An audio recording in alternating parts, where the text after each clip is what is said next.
ወላሂ ብዬ ዋሸሁኝ ምንድነው ቅጣቴ ትላለች።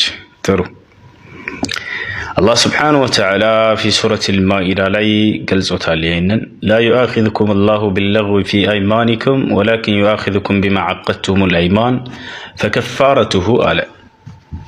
ቅጣቱ ልብ ብለሽ ስሚ፣ ኢጥዓም 10 መሳኪን ሚን አውሰጢ ማ ትጥዕሙነ አህሊኩም፣ ለቤተሰቦቻችሁ ከምትመግቧቸው የምግብ አይነት መካከለኛ የምግብ አይነት ከዚያ ከምግብ አይነት ሰርታችሁ ለ10 ድሃዎች መመገብ። ለምሳሌ ሽሮ ከሆነ ለ10 ድሃዎች ሽሮ ሰርታችሁ መመገብ። የመጀመሪያው ቅጣት ይሄ ነው። ሽሮ ስሪና ለ10 ድሃዎች የሚመግብ የሆነ 10 ድሃ ጠራ አድርገሽ ከውጭ ምስኪኖችን መመገብ። እነዚያን ይሄን ካልቻልሽ ደግሞ አው ኪስወቱሁ ማለ፣ መመገብ ያልቻለ ደግሞ ልብሳቸውን ማልበስ፣ ለ10 ድሃዎች ልብስ ማልበስ።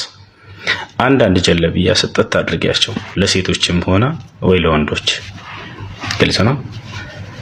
እነሱን ማልበስ። ይሄን ያልቻለ ሰው ተሕሪሩ ረቀባ ፈመን ለም የጅድ ፈሲያሙ 3 አያም አለ። ይሄን ሁሉ ማድረግ ያልቻለ ያላገኘ ደግሞ 3 ቀን ይጾም አለ። ግልጽ ነው። 3 ቀን ትጾሚያለሽ።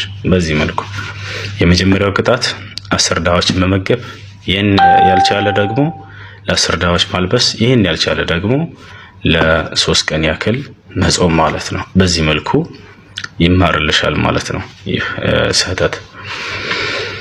አሰላሙ አለይኩም ወራህመቱላሂ ወበረካቱሁ።